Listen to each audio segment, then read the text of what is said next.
Hello, everyone. Hello.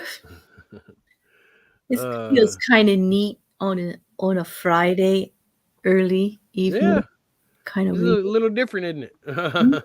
I missed you this morning. I missed you too, Raven and Sandy. I missed everybody. It was weird to be up and not be like hereticals. Well, Yeah, I enjoyed the sleep. mm, mm. So today's episode, we are on part 7 of our JonBenet Ramsey coverage, and Mhm. we are going to be covering um suspects, the suspect list.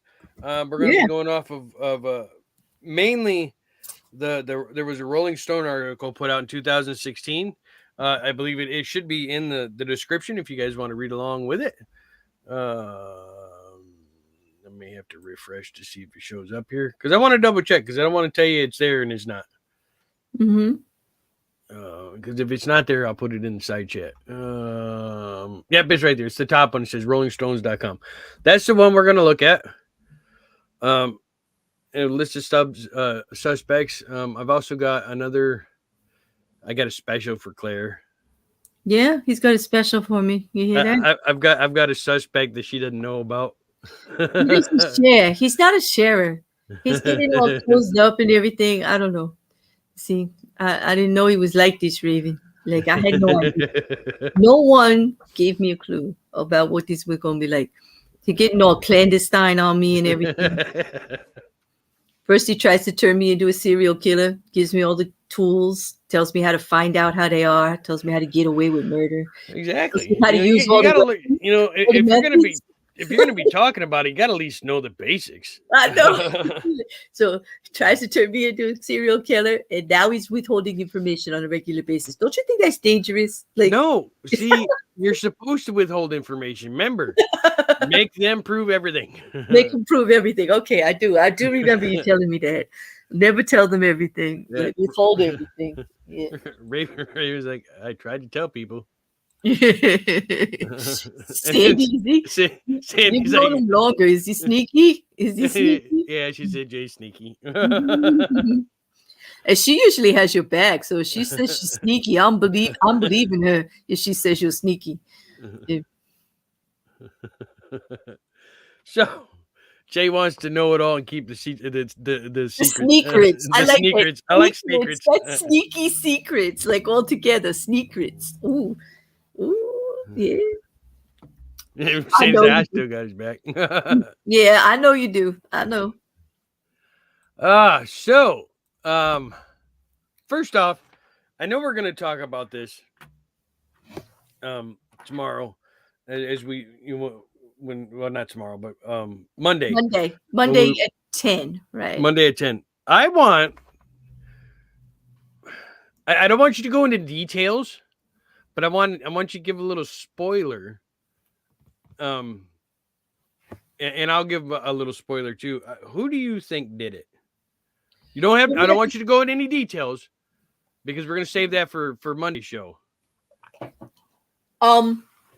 Wait a minute. How do you say who do you think did it and don't give any details? If we tell you who, like, then it's all out. You know what, Jay? Not one. I'm going to be sneaky and keep the name like a sneakster to myself There you go. until Monday, because I have multiple theories and I cannot drill it down to just one at this point. I'm hoping this review will help me a little bit. I'm hoping that Juju, I got to get a hold of Juju and Shay because they already solved it. Like, and I'm just going to go hook with them.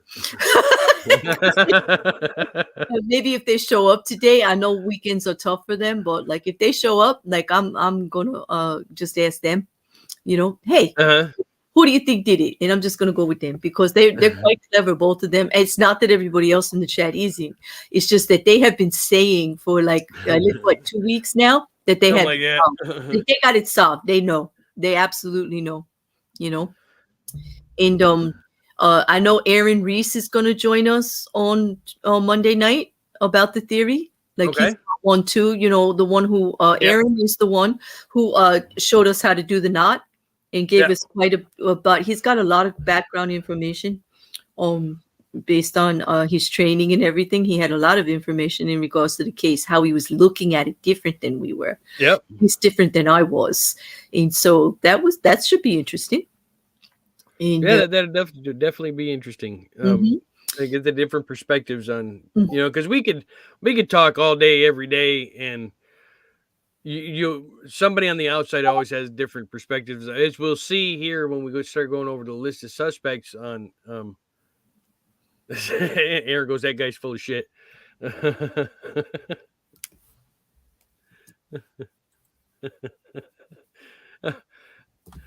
Anyway, were you still there? Did I lose you? I am. No, I'm here. Okay. I'm here. It's just you can hear my key, right? Because I'm just trying to turn my Discord off so that it doesn't drive you crazy. No, I didn't hear anything. Oh, you didn't? Oh, okay. Well, did you guys hear it out there? Because it was like the big, hey, Aaron, I was just talking about you. Oh, you're talking about that guy, Aaron? That guy, Aaron, that's full of shit? Like, yeah. No, he's not. I was just singing your praises, dude. Oh, and how much I'm looking forward to Monday and your theories. But right now, Jay's trying to get us all to say who we think did it so he could steal our ideas. I recommend nobody tell him, because he's going to throw somebody at me today and he won't tell me who it is. And he's being a sneaky sneak. So what we're going to do is we're going to cover the first three from the article. And then I'm going to throw the special one in, and then we'll continue. Okay. And this is from the Rolling Stone article, right? Well, yep. This was from October 12th, 2016. It is entitled, Who Killed JonBenet Ramsey? 8 Possible Suspects. From her immediate family to the kindly neighborhood Santa Claus, a brief look at the cases for and against the murder's most popular suspect. So when you say the top 3, we all know who you're talking about, right? And so should I help the chat with this? Just because in case you don't have the article up or you didn't get to read it prior, we're going to talk mother, father, brother. Yeah, and then I'm going to throw in the special one. Is it him? Oh No. There's one I doubt you've heard of. Oh, see, he really being sneaky. You see how he played? Raven, we need to talk.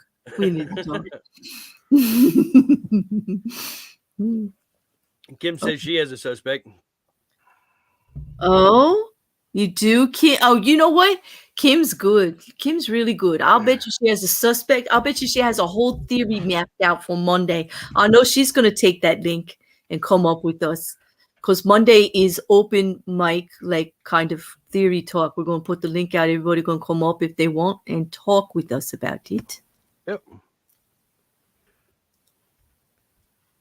No, I don't think you'll be way behind, Aaron. If you use the links that are in this description, it's for Searching Girl and for Remember JonBenet. Everything's covered that we went over, and you can read it in an hour and like 2 hours tops. All of the stuff that we've covered already. Yeah. And if you're into podcasts, I recommend. I got the link for the True Crime Garage podcast for it, which they did a fantastic job covering it. So. Oh, hey, Turtle Moves. You could stalk me, boo, anytime. You found me way over here. This is a long ride from England, from Ranty's side of the debunking. Although I think you know Ranty, don't you, Jay? You know a lot. I know what I know about Ranty was during his Flat Earth days. Well, he's not anymore. Yeah, I know he's not anymore. I know he's been Raven watches Fight the Flat Earth, and he's been on quite a few times with him. He is, and he does a lot with curious conspiracy cats, which has also got a channel called Curious Cats now. That's pretty funny. Yeah, and I actually enjoy their content. He's a fun guy. So I hadn't looked into or seen anything Ranty's done. I probably, when I quit doing the conspiracy theory stuff almost 2 years ago, was probably the last time I seen him, until I found out that he had dropped being a flat earther and whatnot. And like I said, I keep seeing him popping up on things here and there. So no, I do enjoy it. There's a lot of people there I know from other communities over there. It's a great chat. We're covering the trial together, which is like so odd. I never thought I'd be covering the trial with a gentleman like that does conspiracy stuff and everything, and debunking, and was a flat earther. I just never saw it in the cards, but it's a lot of fun. Yeah. been a good time. So welcome, Turtle. And you could stalk me anywhere. Like I'll be over at the shows later too. Like you're gonna have a lot of work to do if you're stalking me. I'll get around. All right. So you ready to get into this? I am, please. I mean, except for the part you won't tell me about, whatever. Oh, what's that? Oh, Aaron's just going to ask his dad. Yeah. Okay. I seen it. Are you going to tell me what your dad says, Aaron? You're going to hit me up? Like, we're going to talk? He did. Okay. All right. So the first on the list is, of course, Patsy Ramsey. Yes, the mother. Okay. Now what we're going to read to you is the what the article says. Like I said, this is a for and against each of the victims here. And then we'll talk about a little bit of each of them. So the first one, JonBenet's mother, Patsy, took whatever secrets that morning she had to her grave when she passed away after a 13-year battle with ovarian cancer that eventually spread to the brain. Though both she and her husband, John, were formally exonerated in 2008, thanks to the development in DNA technology, many still suspect the former Miss West Virginia accidentally murdered her 6-year-old child in a fit of rage over a bedwetting incident, then covered it up post-haste. From the outside, Patsy was your pleasant, influential suburban mother of 2, known for beauty pageant winning daughter JonBenet and the lavish Christmas party she threw every year. Still, several pieces of evidence suggest that she may have had more to do with the crime than she's let on. First, it has been speculated that while cleaning up yet another one of JonBenet's bedwetting accidents, which are said to have occurred with some frequency, which we did talk about, was last week or the week before I brought that up. Yes, she did. Yeah. Ramsey flipped a switch and slammed the little girl's head against the side of a hard, blunt surface like a bathtub. Second, JonBenet was found with a rope tied around her neck, tightened in the homemade garrote, determined to have been fashioned out of a paintbrush taken from Patsy's paint kit. Third, the most bizarre ransom note in the history of ransom notes, Patsy said she discovered the 2.5-page ransom note on one of the rungs down the spiral staircase. Written in a strange verbiage that seemed lifted from classic crime films, we went over them extensively also when we covered the actual ransom note. The note demanded $118,000 to be given for the foreign faction by 10 a.m. the next day, which was later figured out to be the same amount of John's Christmas bonus from his company. Some sources include Boulder PD former co-leading investigator Stephen Thomas has speculated that Patsy wrote the note herself in a moment of panic after realizing what she had done to JonBenet.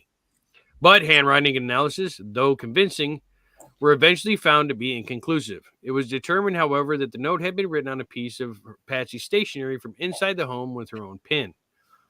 Now, in the years following the murder, Patsy appeared extremely defensive, once even hashing it out with a naysayer on Larry King Live. While family and friends asserted that Patsy adored JonBenet and would never have put the little girl in harm's way, some onlookers came down hard, criticizing Ramsey for sexualizing a vulnerable child through the string of beauty pageants. Yeah, so that's what the Rolling Stone had to say about Patsy. We do know that the entire family was ruled out. A friend's family, over 600 and something DNA tests were done, and no, they still have no one that links to it. Right. But where I could see Patsy getting upset, about having to change, like what I talked about before, changing the bed again and whatnot. It's just, I personally can't see Patsy doing it now with everything that happened, everything that was with the body. Right. The ransom note, everybody focuses on the ransom note, and, we focus on it for a full episode. I really don't think the Ramseys had anything to do with that. I don't think they wrote it. I know that's my personal opinion, but we'll actually probably never know who wrote the letter unless they actually find out who did it and they happen to say, because obviously there are going to be questions. I in regards to the mother, I'll clearly say that she's not on my list based on her behavior after, based on being a mother and actually looking at the autopsy report, the things that I discovered there, there's no way. There's no way I'll ever believe that she did. And I don't think, even knowing that, especially during her health crisis, that type of health crisis that she had will make a person reevaluate their whole life, because you know you're going to die. Okay. You know you're going to die. The big C is nothing to mess with. It's just a matter of how and when and whatever, you know. Yeah. Yes, you can live long time, whatever, and some of them are smaller, you can be shorter term, but you do reevaluate stuff. And I think that had she been guilty or complicit in any way, in even contributing in a conspiracy that would have been with the husband or with the brother or anybody else, she would have confessed by now. It would have came out. Something would have happened. She would have said something to somebody, and somebody would be talking. I don't think she would have took it to her grave. Well, where I kind of agree with you on that, I have to disagree. For this, about her not being capable of doing it, because we have seen cases where mothers have been absolutely brutal with their children. Yeah, but not based on prior behavior with the child. Those cases, there's always something else, Jay. They're not just out of the blue. And so I will have to push back a little with you. No, I get that. I get what you're saying. Usually there is some indication. There is nothing in the history of that family that says she ever had any tendency towards anything with that child except for absolute adoration. She actually thought that child was the best version of her, because she also had been a beauty queen. And she was just like, this is like 10 times even better than me. Yeah, and she was an adoring mother to that child. I don't want to make it sound like I think she did it, because I don't think she did it. Right. No, but I appreciate the pushback, but I'm just pushback. I still have to disagree. I don't think if she had anything to do with it, she would have confessed before she passed away. I don't think just for. I'm going based on what I know about what happens to the way you think when you go through cancer. And yeah, I'm going to have to agree with you there too. You don't think like you, there's a total reevaluation that goes on. And I think that it could have changed some things, that she might have been strong enough to keep it to herself before, but getting into that kind of a health situation, knowing what she knows, I could actually go in deeper about that, the psychological impact of maybe she would have thought, if she was involved, she would have actually even thought it would have been some kind of punishment and that she would need to repent. You got to remember that these were religious people too. Yeah. All right. So taking all that into consideration and trying to put myself in their shoes, I say if there was any molecule of guilt there, we would know about it. All right. Well, you want to cover? I'll read. Can I read about the dad? Okay. Yeah, go ahead. You read about John. So the father. Police arrived at the crime scene that morning, the morning after Christmas Day, to find no footsteps in the snow, all signs of a possible intruder. Linda Arndt, the police officer to arrive at the scene that morning, looked around the house to no avail. Eventually, she sent John Ramsey and his neighbor, Fleet White, to search the house for anything unusual. Ramsey made a beeline straight for the basement cellar, where he immediately found his deceased child. Though he'd been told to leave everything where he'd found it, he picked her up, carried the body upstairs, removed a piece of tape from the child's mouth, and placed her down. He even covered her up with a throw blanket, further destroying vital physical evidence. That's when Arndt started to feel that perhaps Ramsey knew too much. Arndt has made no secret of her suspicions towards the family.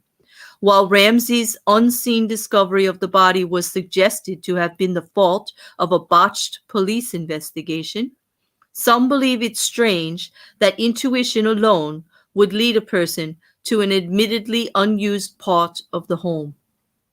Arndt told ABC News in 1999 that she'd found other actions of theirs suspicious too, like how John and Patsy let the 10 a.m. deadline in the $180,000 ransom note slip by without a word.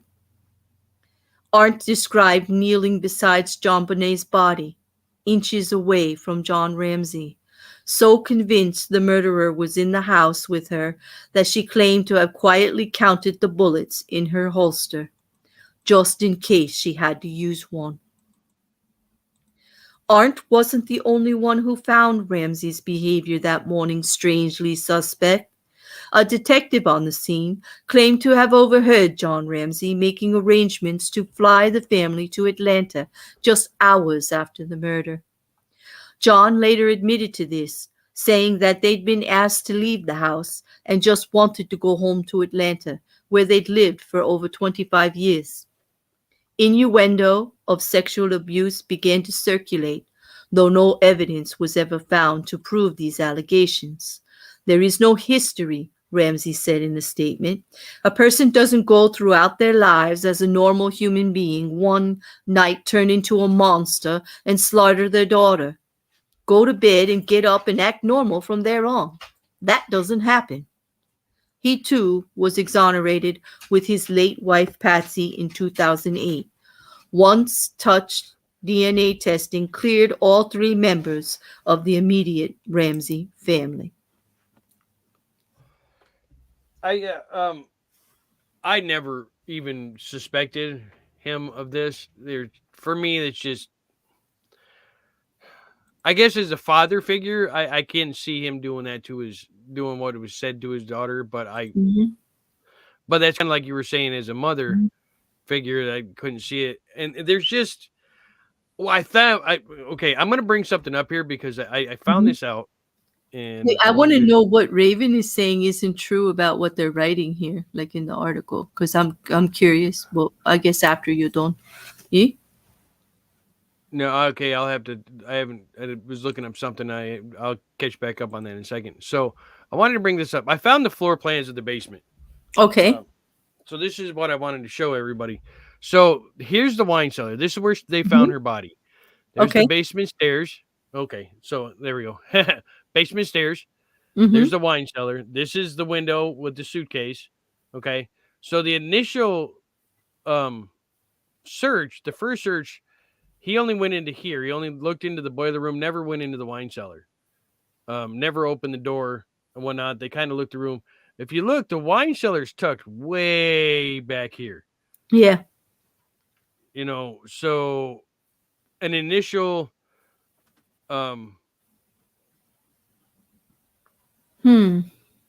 initial search, I could see where they could kind of miss that. But there were some things in the next search when John came down. I mean, like Raven had said, wait, hang on a second. Maybe I haven't read that wrong. Well, that's not entirely true. Oh, she's talking where John made the beeline for the room. Yeah, no, he didn't make the beeline. They did search some other stuff, but he eventually made it his way to the wine cellar. But in an article I read, it had said that he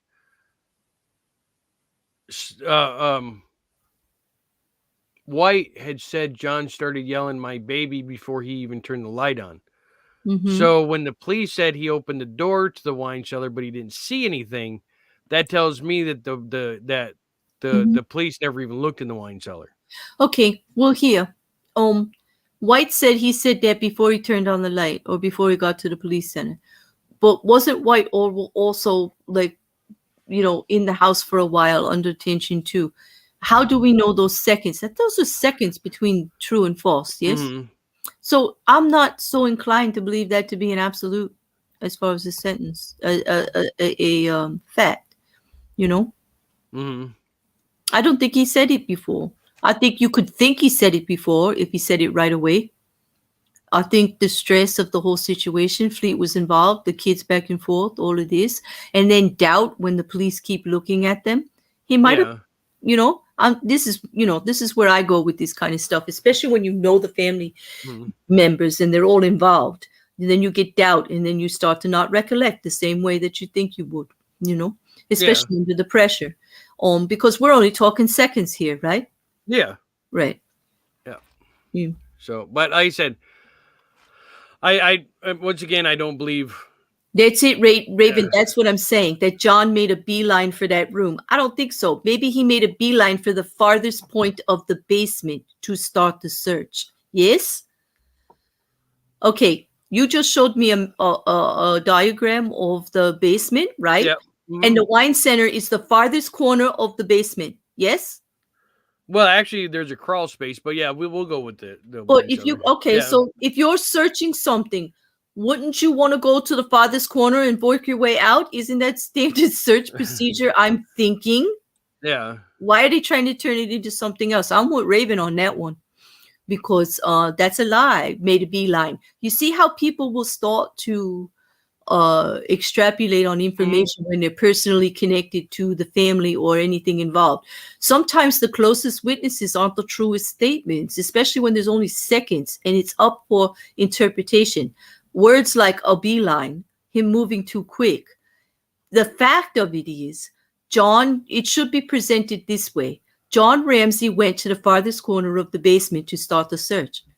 To say something like John Ramsey made a beeline to the corner wine center is already not investigating, but trying to insinuate. In my humble opinion, as a novice investigator of the JonBenet Ramsey case, I mean, that's what's annoyed me about all the testimony so far. Now you know where I'm coming from, Jay. Yeah. It's all tainted. It's all full of fluff. It's all full of innuendo. It's all full of situational seconds that are really annoying me because I don't see anything represented as a stated fact anywhere. You know what I mean? Mm-hmm. Yeah. So next we'll move on to Burke. Mm-hmm. And then we're gonna throw in my Oh, throw in So, your okay. yeah. Okay. Now, John and Patsy. Well, go ahead. Okay. If you're gonna read your new guy, do you want me to read Burke or are you gonna go? I'll Okay. go. I'll run them both. Okay. Go ahead. Okay. So John and Patsy diligently shielded JonBenet's older brother Burke from the press for many years after the murder, and judging by his recent, very strange interview with Dr. Phil, that was probably a good idea. Ramsey who was formally exonerated in 2008, along with his parents, made a decision to clear the air in September of 2016. And the 29-year-old software developer creepily grinned through Dr. Phil's line of questioning that ran down the chain of events leading up to the night in question. Well, we already talked about that. About his, I mean, he just could have been uncomfortable, and some people, that's the way they are. We talked about that when we were talking about the family. So soon after CBS aired the case for JonBenet Ramsey, a two-part documentary that reinvestigated the evidence of the crime with a select group of FBI and forensic experts, including retired profiler Jim Clemente and former Scotland Yard behavioral analysis Lauren Richards. The documentary leaned their suspicions towards Burke was close as they possibly could without making any kind of formal accusation. The CBS team set up a compelling theory. Famed forensic investigator Werner Spitz review of the JonBenet autopsy included a perfectly rectangular defect that he suspects came from a blow to their head with a blunt, heavy flashlight, as seen in the photo on the kitchen counter in the crime scene photos. He claimed the flashlight would fit the 8.5-inch gash in her skull to perfection. However, no trace evidence on either JonBenet or Burke was found on the flashlight. The flashlight became even more suspicious when tied to the pineapple scenario, a theory that suggests JonBenet had taken a slice of fruit from Burke's late night snack found on the dining room table. An undigested piece of pineapple was found in the child's stomach during autopsy, leading him to strike her with a nearby flashlight out of anger. Lastly, the wounds on her back, previously assumed to come from encounter with a stun gun, were consistent with the edges of one of Burke's toy train tracks, which Spitz suggested may have been used by Burke to poke his sister's unconscious body for response. Wow. We'll get back to that in a second. However, Burke shot back immediately after the special aired, not the usual activity of a guilty party.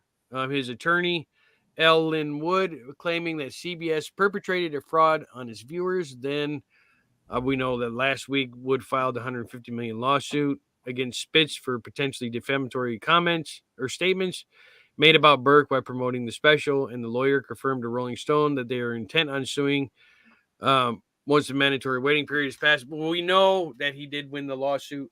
But I want to get back to the stun gun thing. Well, two things: the stun gun and the flashlight. Because when we looked at the autopsy report, all right, there is absolutely no way Burke's toy train track would have made those marks just by poking his sister to see if she was to poke his sister's unconscious body for a response. With the way the whole thing was described, there is no way that was a train track. Okay.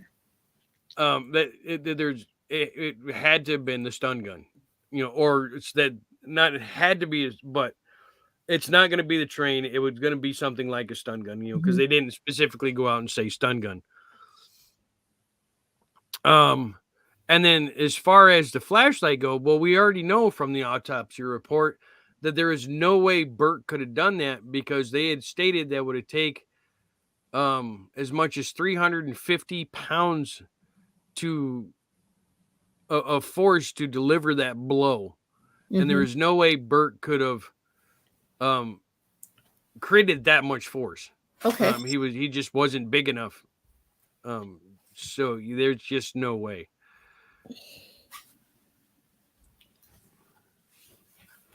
So yeah, I just, like I said, once I found out what had happened to her, I immediately and found out how old Burke was. I was like, no, he didn't do it. Any of your thoughts on it? I don't think it was him. I think he was too young. I don't see any aggression there. Especially the other components that happened. I don't think so. I understand he's a bit weird and a bit put off. I think he's suffered some damage from being blamed all this time, feeling blame all this time, feeling the eyes of people on him. It's got to be strange. Yeah. I think he might, I think there's some reasons why they think so, but I'm not convinced. I really don't think that I have eliminated these three completely from my list. Yeah. Yeah, and like I said, I 100% have all three. Yeah, I'm not. No, just I just don't see it on any of them. So now we're gonna deal into one. This is the special one that Claire doesn't know about. This is the cult leader. What? Yep. What cult leader? Coming off a tip from a convict, Bernice cult Johnson. leader, and you didn't tell me? Like, exactly. I wanted to surprise you. Surprise! Who's this cult leader? So, coming off a tip from convict Bernice Johnson, serving in 20 years for attempting to murder her ex-partner Todd Fuss. She claims Todd and an accomplice could have been JonBenet's killers in a kidnapping for hire type scenario ordered by cult leader Scott Carruthers. In 1989, Bernice was living in Maryland and met Carruthers, who had formed a group called BDX, the Beta Dominion Xenophilia, which he claimed was a level of U.S. intelligence 39 levels above the White House and run by aliens. Scott claimed he could communicate with the mothership through cats. And oh my God! There's a mothership. Wait, and there's cats. Okay, yeah. First of all, we are requesting, and I'm sure everybody in the chat is agreeing. We need the link. Like, you need to link us, boo. All right, you kept your secret long enough. We need the link. Put the facts out there.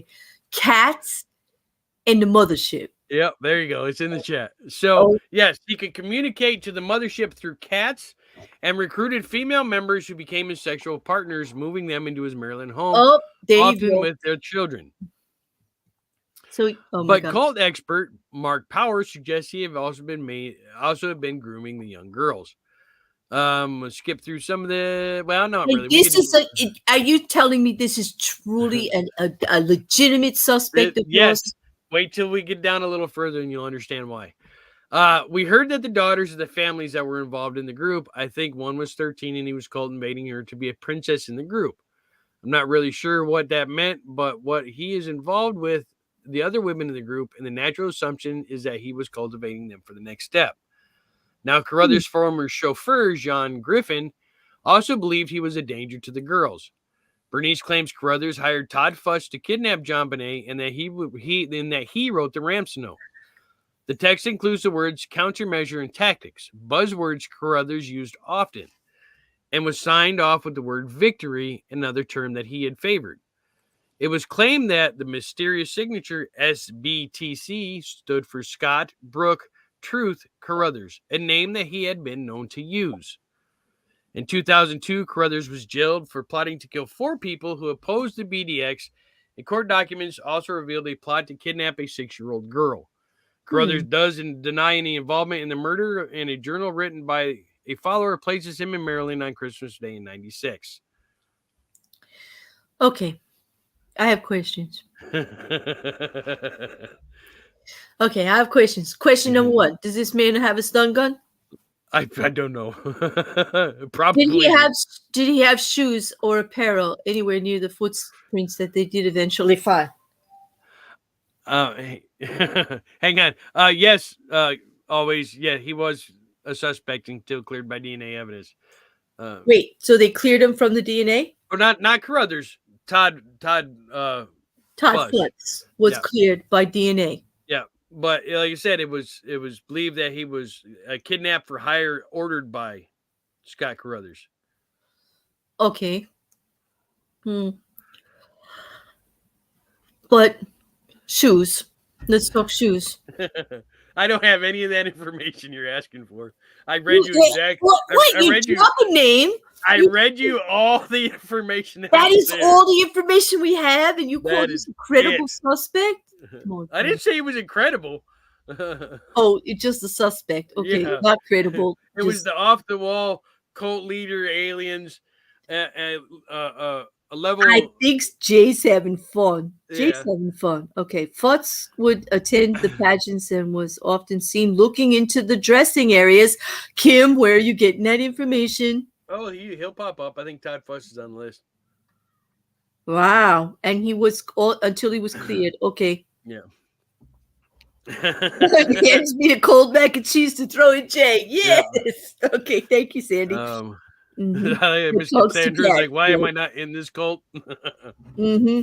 Yeah.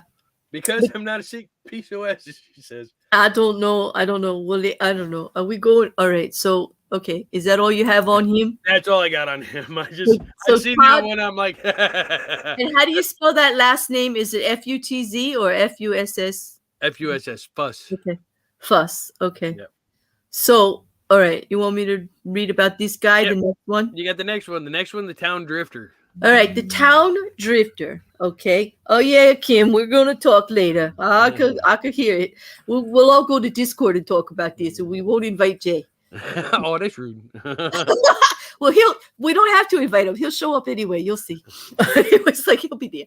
Anyway, no, this is very interesting. Your Fuss guy is very somewhat interesting. The cat's part got me.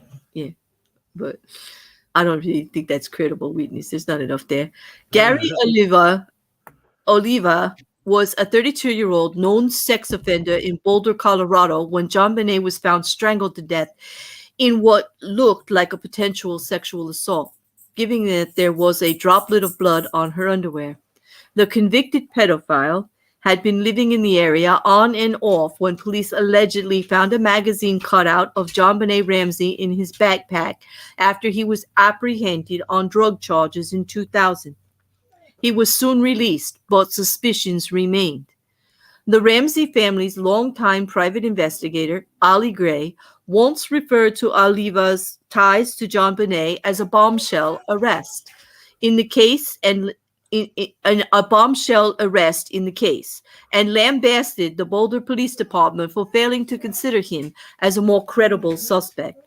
Soon after, Oliva's high school friend, Michael Vale, stepped forward with an allegation supporting Gray's suspicion.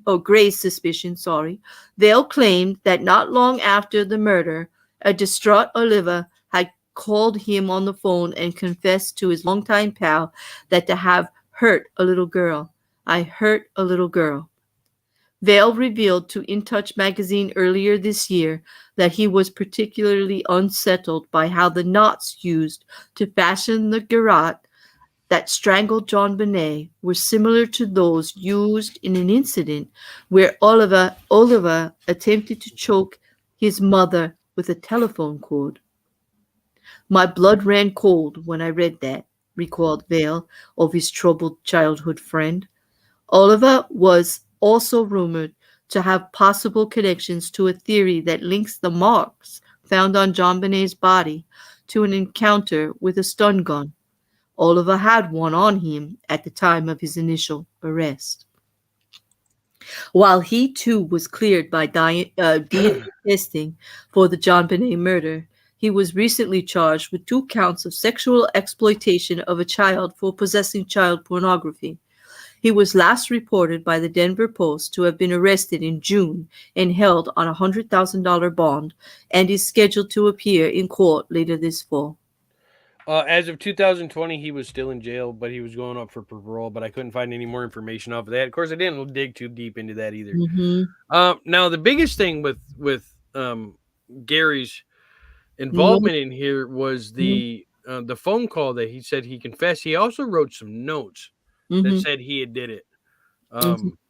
But like I said, he was exonerated. Now, he was looked at 3 different times. He was actually looked at in 96, and then again in 98, and then I think once again in 2008. So yeah, he was cleared all charges, but all 3 of them, all 3 times. So Hi Christola. Hey Juju. No, the DNA didn't match, so that he was cleared. And Aaron wants to know if we know the nature of the original sex crime. If I don't know for sure. You know what? We linked the article, and that is blue. Hold on, because let me just look while Jay takes the rest of the questions, because CBS had said that they were searching for other suspects and convicted. Yeah. I'm looking through the other article to see. Yeah. Wait, he was okay, Aaron. Here's the details of the convicted sex offender.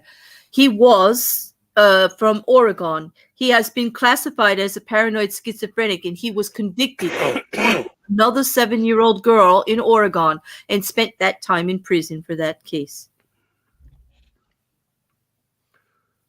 Though it was a 7-year-old girl. Good question. Yeah.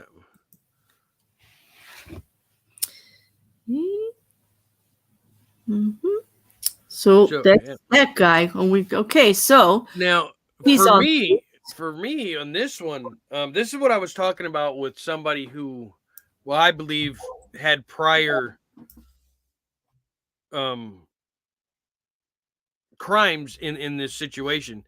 If it wasn't for the fact that the DNA evidence exonerated him 3 different times, I'd have picked this guy as the one that did it.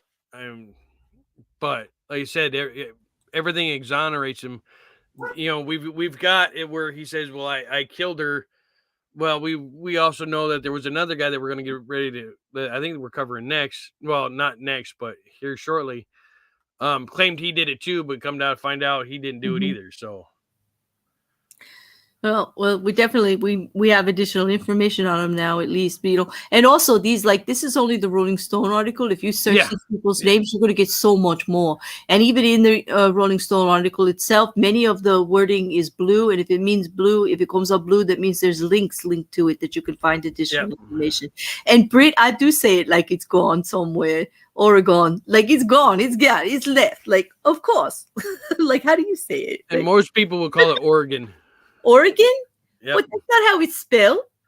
Doesn't matter. Arkansas is not spelled Arkansas either. It's spelled Arkansas. I refuse. I refuse to bend to the will of silly people. They don't know how phonetics work. It's Oregon. I'm sorry. That's how it is.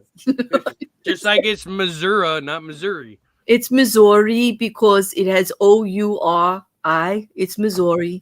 Come on. But the people that live there call it Missouri. Well, they can. That's them, but they're still silly and they don't know phonetics. I'm just saying. Violent, not client. Effing. Say Jersey. Raven says, "Say Jersey." Say Jersey. Jersey. I say joy. Yeah, because say Jersey. Jersey. Jersey. I don't say it like Jersey, like people do. No, I say Jersey. Mackinac? What? It's not Mackinac. That's Mackinac. I'm Nope, sorry. it's actually pronounced Mackinac. That's a C at the end of it. Tell me how that happened. It's a Native American. And they what? Ignore And C's it's and extra pronounced letters? Mackinac. That's not how you spell Mackinac. That is not. That's just wrong. Raven, help me out here. Maybe that's how you say it, but that is not. That is how it's pronounced. But come on, it says Mackinac. I know what it says, but that's not how it's pronounced. I hate the English language. I do. It's just too many rules, like that stuff that doesn't make any sense. They do not call it Missouri. What? No, it's Missouri. I've heard people from Missouri call it Missouri. Okay, well, I don't. I'm with Juju. That's not how it's spelled. What tool in Utah is actually pronounced Willa? No way. That's silly. Don't you think that's silly? Like, I don't want to make fun of people, but come on, isn't that silly? This not Toowoomba, it's Tool.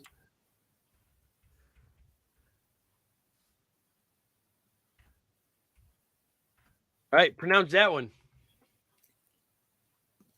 And it's Dallas, Texas, and Chavez. That's Chavez. I'm sorry. That's not how it's pronounced. That's not how it's pronounced here. It's actually pronounced Chovy. Get out of here, Chovy. No, it's actually that is a name. Chavez is it's a street that was named after Father Felipe Chovy. Hey, Aaron, is that Petty Boy Island? Is it Petty Boy? That's what it looks like. It's Petty Boy. Yeah. And then Ypsilanti. That's Ypsilanti. Ypsilanti, yep. Yep. And that's Chovy. It's French. Chovy. Yep, not Chavez. It's Chovy. It's Chovy, but that's how you say it, but it's Chavez. I'm sorry. That is a name. That's actually somebody's name. Yep. Chavez. No, that's right. It would be Chavez because of the AU, because of phonetics. We did get sidetracked. Sorry. Yeah, we do need to get back on track. I am a language buff in phonetics, like I know it. Like that's Chavez. It's not. You can pronounce it Chovy, but you're not using proper phonetics, and people are being silly. It's French.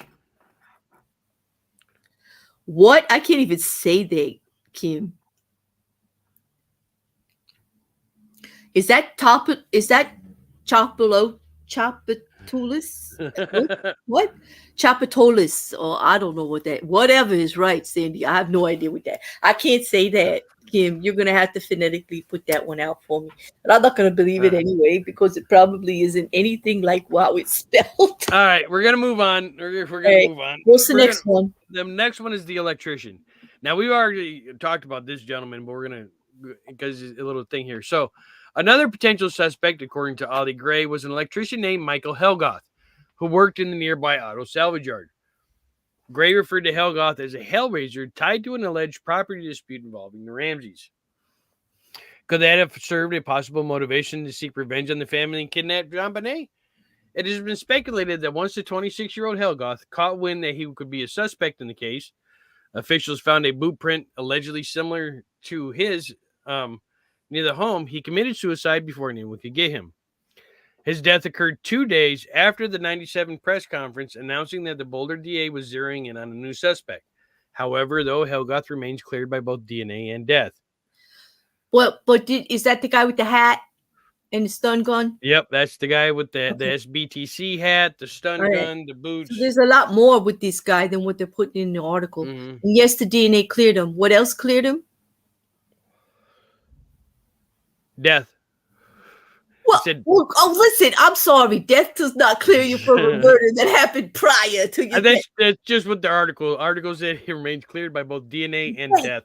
Well, that's annoying. That's just silly. That's not a fact. Death did not clear this man. No, the DNA might have put him in there, but death did not clear this man. Come on. Oh, my gosh. Made him not prosecutable, though. Yeah. All right, you get the next one. You get the school teacher. I get the school teacher. Okay, here we go. In 2006, a former school teacher, John Mark Carr, confessed out of the blue to the 1996 strangulation of JonBenet in graphic sexual detail. Carr was arrested in Thailand, where he'd been living on the lam after facing child pornography charges in the U.S. The now 51-year-old initially brought himself into the mess by reaching out to a University of Colorado Boulder professor named Michael Tracy over email in regards to a documentary Tracy was making on the case. Once those emails took a disturbing turn, revealing the grown man's sexual fascination with JonBenet, Tracy reported Carr to the police, who arrested him in Bangkok as a possible suspect. He was immediately flown to Boulder for questioning, but was ultimately cleared after his DNA failed to match the profile of an unknown male found on the waistband of JonBenet's long johns. Carr's demented confession involved a series of diary entries allegedly written from the scene of the crime. In one dramatic account, Carr recalls strangling JonBenet in a love game gone wrong. "Close your pretty eyes, sweetheart," reads the excerpt, in which Carr repeatedly refers to himself as Daxis. "Daxis loves you so much. Oh God, I love you, JonBenet, and my lover's eyes are slowly closing." Carr's alleged involvement broke international headlines, and his earnest insistence of having killed her was enough to set off a media fiasco. However, he was ultimately dismissed as a suspect altogether and written off as a pedophile who was after notoriety and fame. Officials also failed to verify that he was ever in Boulder. According to a 2010 report by the Daily Beast, the one-time suspect is now living a new identity and a new gender in the Pacific Northwest. Sorry about the dogs. She hates people walking down the street. Something we forgot to bring up with Helgath is what Kim said, that his prized possession of flashlight was also missing. So, yeah, that was, to me, this guy just seemed like they said somebody was looking for some notoriety. You know, if he's going to get caught, you know, he might as well make it big. And we see that a lot of serial killer looky-loos and people that try to import themselves into a case just because they want the notoriety and stuff. So, okay. So our last suspect on this list is the housekeeper. So Linda Hoffman Poe, or Pug, P-U-G-H, had worked for the family as their housekeeper, and her husband Mervyn was their handyman. So it wasn't surprising that she was known to carry a key to the home. During the investigation of the murder, Huffman Pug didn't even begin to fit the profile as the police were after. A white male, former convict, 25 to 30 years old, which is exactly what I had said. But she didn't hold back on voicing her suspicions that Patsy had accidentally killed JonBenet. That said, Patsy claimed to investigators that Hoffman was struggling for money and had asked for a loan several $1,000s, which Ramsey had declined. Police showed up at Pug's home that night after the murder and asked the 57-year-old housekeeper to write the number $180,000 on a piece of paper, and reportedly took her fingerprints and several strands of hair. She then testified in front of a grand jury for a total of 8 hours, including a statement against Patsy that read, "I think she had multiple personalities. She'd be in a good mood, and then she'd be cranky. She got into arguments with JonBenet about wearing a dress or about a friend coming over. I had never seen Patsy so upset." The Hoffman Pug theory asserted that the housekeeper led a trusting JonBenet down into the basement that night in an attempt to trick her employees into leaving money for a ransom. It's possible that she could have seen John Ramsey's pay stub for the $180,000 as a holiday bonus and chosen that as her demand. Familiar with both the home and the family schedule, Hoffman Pug makes a convenient suspect, and without an alibi, she was asleep in bed while her husband was allegedly slept on the couch. There is room to speculate that she could have been involved. So Mhm. far, all evidence implicating her in the case is circumstantial and best, and she's never been formally accused of a crime. And before you ask, yes, she was DNA'd, and no, it did not come up. Okay. So, There is one more. yep, there is one more. I missed that one. So Yep. you get the last one. I am. I'm going to tell you about Santa, because Santa is a suspect. But before we get to Santa, your thoughts on the housekeeper? My thoughts on the housekeeper is nope. Mm-mm. You don't But think it could have been her and her husband? um,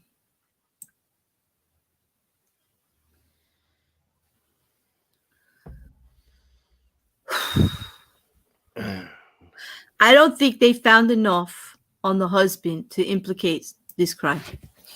And I don't think I think she was a petty woman who had an issue with Patsy, but I'll have to look at the husband again. But from what I remember, I don't think there was anything there. No, Sandy, they were not live-ins. So, yeah, there's just not enough there. I There mean, was nothing. I don't even think yeah. he had from where he was located at the time it probably happened. I think he had an alibi. For some reason, I'm thinking he was eliminated. So, well, at this point, In my everybody's mind, eliminated. anyway. I'll have to go look at the name. What? And No. then at this point, everybody's been eliminated. But yeah, Yeah, I know. so, Well, hey, what are you going to do? But I'm not depending on the police department eliminating them. It's me because, everybody Yeah. says the police department wasn't really looking at everything. So I'm trying to look at everything again over. All right. So Bill McReynolds, now deceased, was a friend of the Ramseys who had dressed up as Santa Claus the weeks before JonBenet's murder to entertain the neighborhood children at one of Patsy's famous Christmas gatherings. While an older man dressed as Santa makes a pretty good perp in a sexualized child murder, the possibility that the now deceased McReynolds had anything to do with JonBenet's death is extremely unlikely. McReynolds was rumored to have paid a little too much attention to JonBenet, going so far as to arrange a secret visit from Santa Claus on Christmas. Supposedly, he had chosen JonBenet to be his special friend, going so far as to bring a vial of glitter gifted to him by the 6-year-old with him into heart surgery.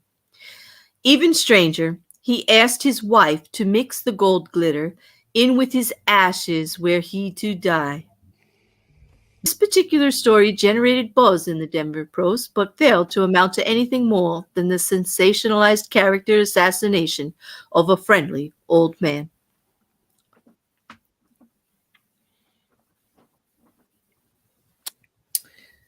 That's what I was thinking, Juju. If you committed a murder and got away with it, would you confess on your deathbed? I'm thinking if before you even got to your deathbed, if you had cancer, that if Patsy had anything involved with it, she would have confessed. That's why I eliminated her, actually. But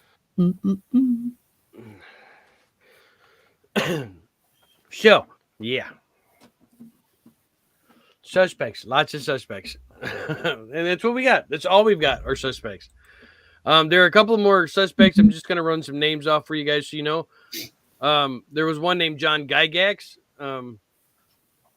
but there had dozens of witnesses that said he was in Indiana at the time. Glenn Miller, he was staying with the Barnhills at the time. He was also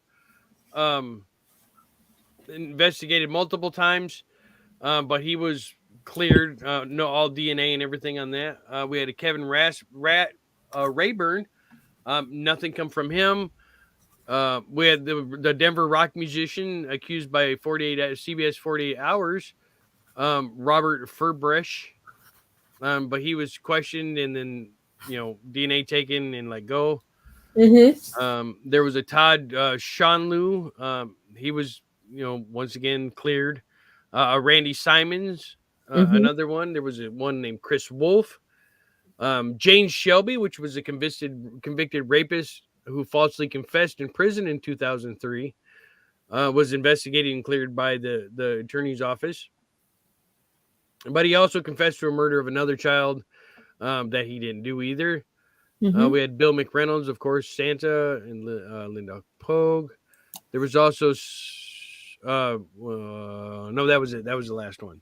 Those were the main suspects. But like I said, every single one of them had been cleared DNA wise. Right. So, I mean, did any of them have anything to do with it? There's a possibility. Okay. If you deal with there was multiple perps involved, Hmm. if there were multiple perpetrators involved, then every one of those could have been could have been involved, but they just didn't actually do the act. I mean, they may have Mm-hmm. struck her, killed her, but the actual DNA trace evidence and everything was not from any of the suspects. So it was from somebody else that they hadn't found any DNA for. All right. Well, okay. So at that point, we've gone over quite a few names. Does anybody have another name in the chat that they want to throw out there for us to go on our own and look at later for Monday when we're going to talk theory or anything? Mm-hmm.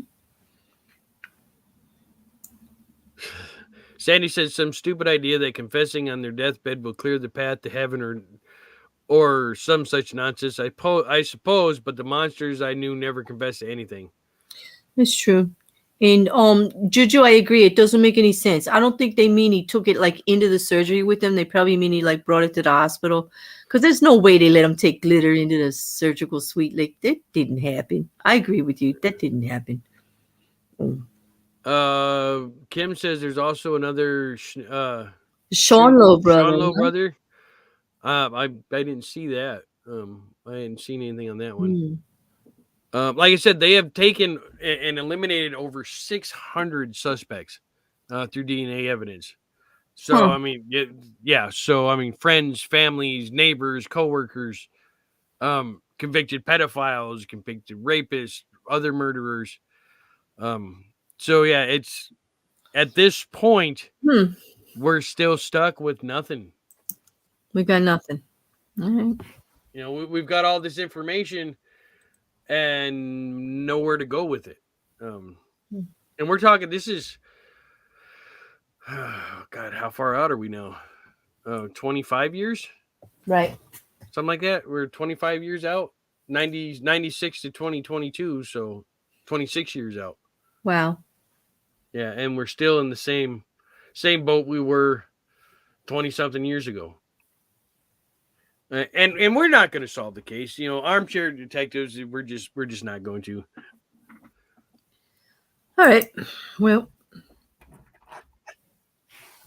there are.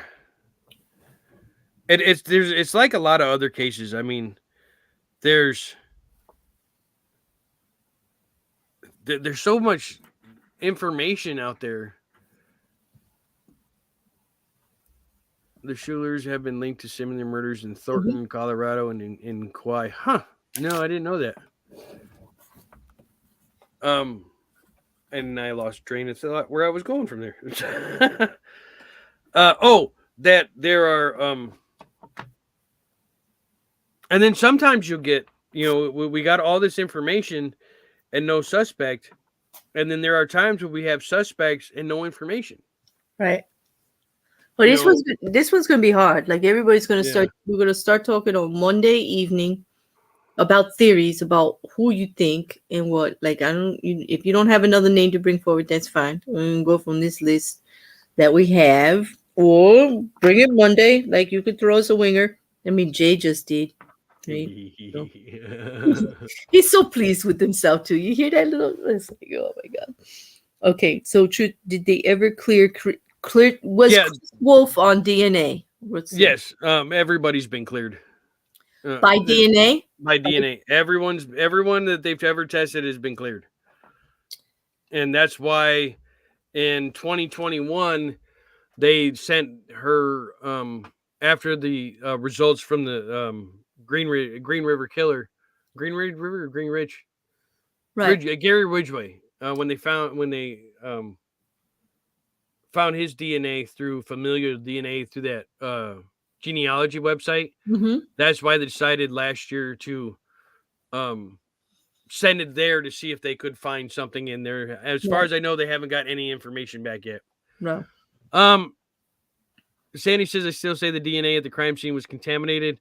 Where I would say yes for some of it, I would say the DNA evidence on her inner thighs, I couldn't see where those would be contaminated in the situation, but I could see the DNA evidence they found on her arm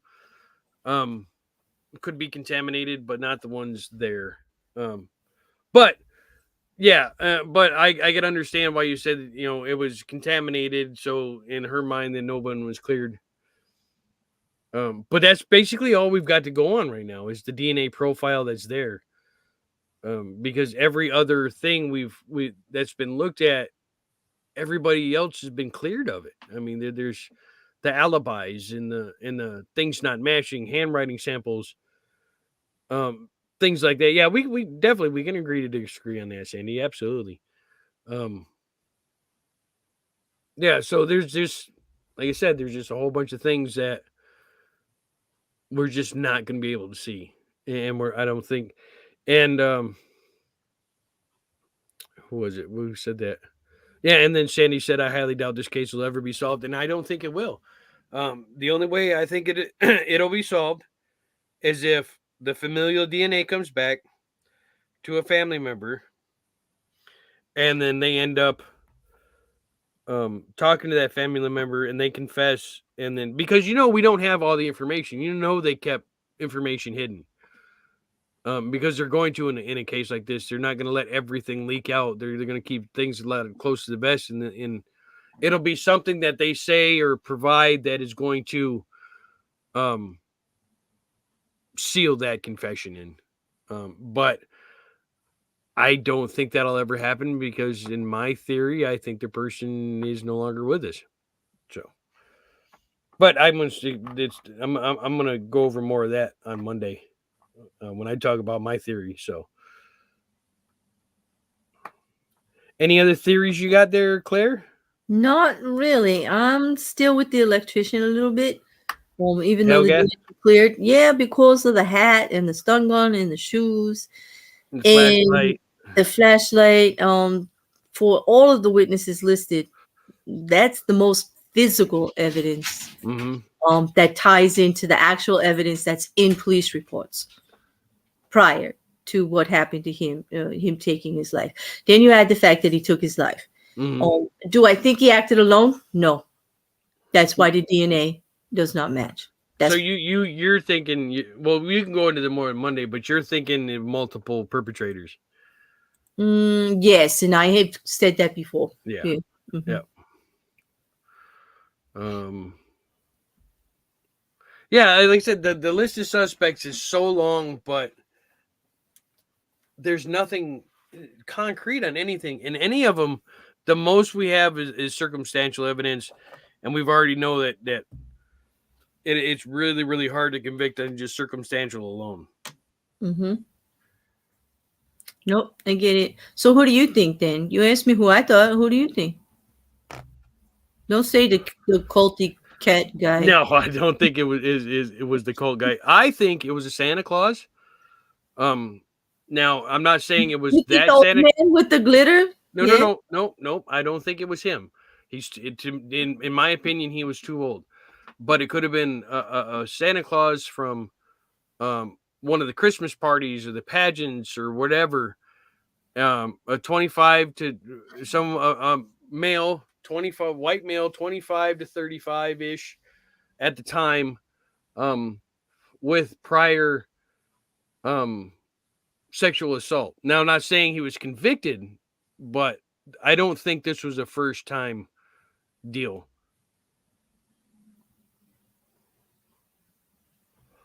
If you understand, if you know what I'm saying, I kind of do. Yeah. Well, I still think in the age and everything fits the electrician too. So I'm still there.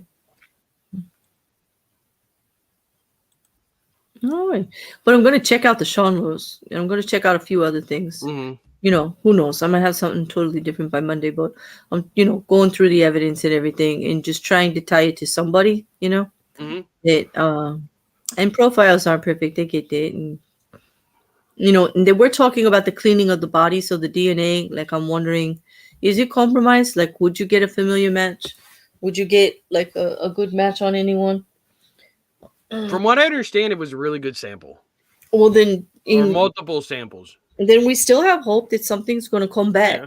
Like, some familiar match will come back based on where they sent it. And hopefully there'll be something to work towards. But for now, that's my theory. Mm-hmm. And I don't see any other names in the chat. No. Sandy says that that believes it's been too long, that the murder's probably dead. The profiles aren't perfect. It's true, profiles aren't perfect. Juju says, I don't trust the labs. I don't trust anyone involved in that case. And Juju also agrees that the DNA is not going to lead to anyone. Ever. Yeah. So then I'm not going to even use DNA as a reason to why I think someone might be culpable. You know what I mean? Like, because everyone, all those people were eliminated, and what if the original process is just, bad? Like, this was a while ago. And they weren't doing the best police work at that time. And I don't know. Sandy says she can't rule the mom out in this case.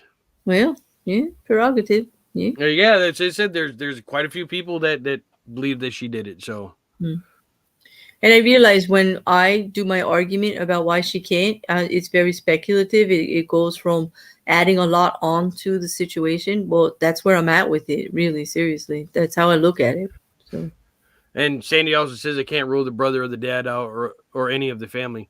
I can rule out the older brother, John, because he wasn't even in the state at the time. So, but Kim says that's why I like my suspect. I'm not letting the DNA figure in. Yeah. Well, there you go. So that's where I'm at, Jay. Even right. when you're surprise witness, you didn't. I knew once you said cats. I just thought that one was gonna be funny. I just thought that one was funny. Yeah, it was like, okay, aliens and cats. No. Now, one of the wildest theories I've heard that she was killed by a group of Latter-day Saints because the Ramseys would not join the church. And there's absolutely 100% no evidence whatsoever to substantiate any of that. When I read that, I'm like, where the hell did they even come up with that thought? Yeah, how do you where did you think that the Mormons were the ones behind it? I don't know. Thank you, Aaron. Yeah. I'll go look somewhere in my DMs somewhere. Oh yeah, that would have to be Discord, right? Because I don't think you do Twitter, do you? Yeah. At least if you do, I don't. You're mysterious to me. I haven't found. I want to know what the Merry Christmas was. Go look. No, your beeswax. It's that's rude. No, rude is when you bring your co-host up here and say, I've got a surprise person to add to the list that I didn't tell you anything about, and I'm not going to tell you anything about it. Now that. So this is just good. This is just good for the gander, the same as the goose. That's what this is. But I'm gonna go check this out. Aaron says I only Twitter a little. And yeah, Sandy. Dude, thank you. Because, I had a sneaky suspicion. Oh, well, you're welcome to friend me on Twitter if you like, Aaron. I don't Twitter, I won't harass you or anything. It's just easier to find you. And tag you to events for murder minions and shit like that. That's all. Well, thank you for the DM. I'm a very happy bear. I'm wiggling. I'm dancing. I'm like a very happy bear with my present. It was a very Merry Christmas present. Thank you. Yes, that's rude. Nobody sends me cool DMs. Well, Well, what can I tell you? I can't say I can't say that's true because me and Sandy have had some good conversations. That's true. And Shay has sent you some awesome information. And she Shay sent me practically some good cured stuff your too, cold so. through the internet. Like, come Yeah. on. Like, don't be dissing our murder minion friends. They're all a great bunch of information sharing murder minions. And remember, always said all that stuff too. And Sandy, she shares all the information. Share with the minions or you're rude too. Okay. All right. I will share. I promise that I will share with you on Monday with my theory. I'll even give you a link to it. How's that? Because I'm keeping my theory to myself, and this just helped it. Like, I mean, I did tell you very much about my theory there. I told you who I'm looking at.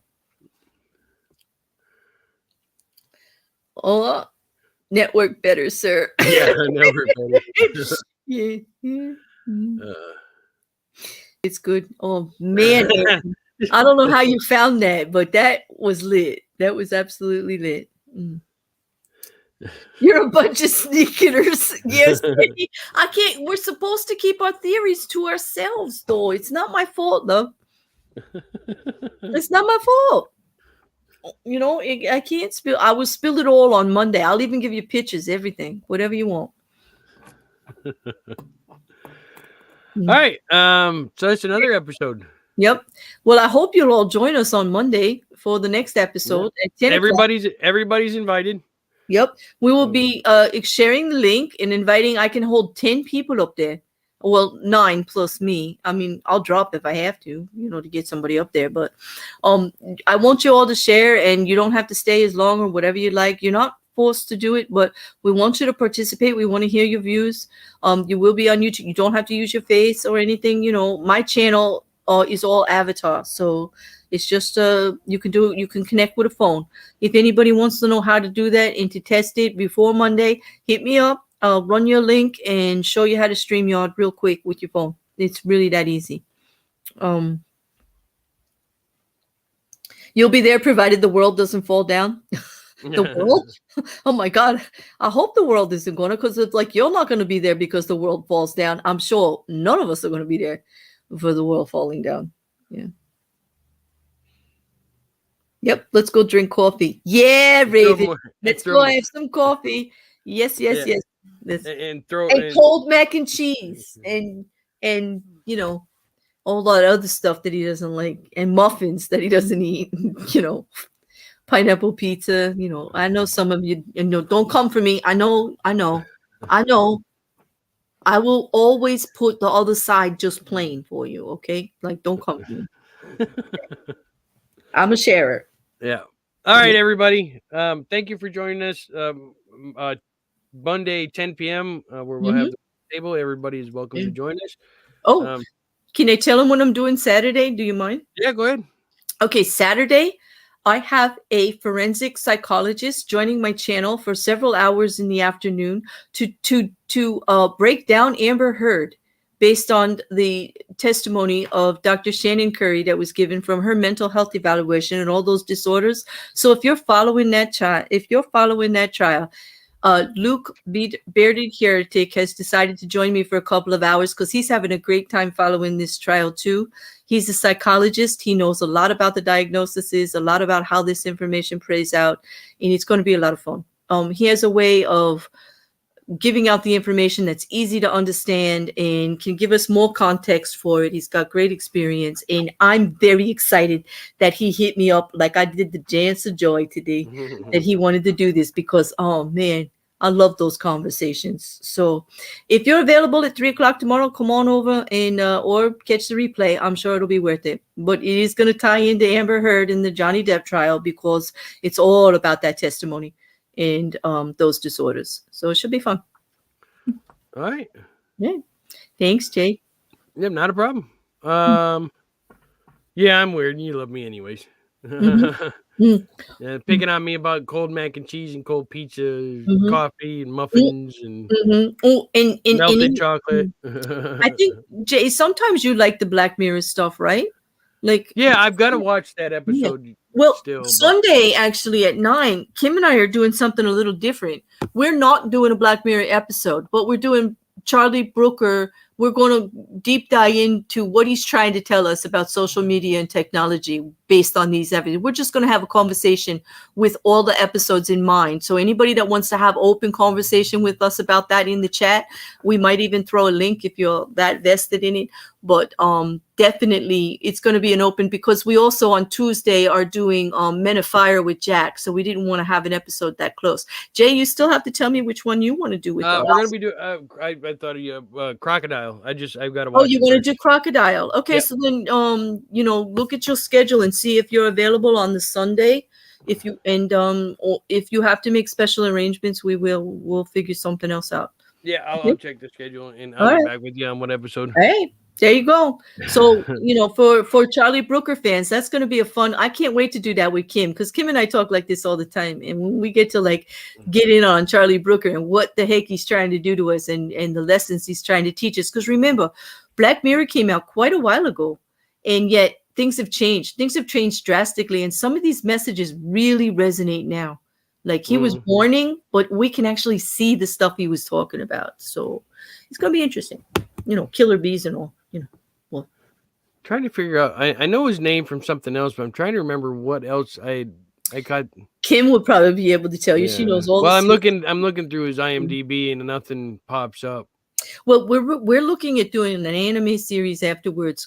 Sex and Robots. That one. Oh, I've seen a couple episodes of that one. Yeah, well, Charlie got us interested in that, and I watched one episode, and I'm like, I think I could do this. This looks very interesting. I think I could. So talk about that one. We'll see. Yeah. But I do like doing the review recaps and getting everybody's opinion about stuff. So.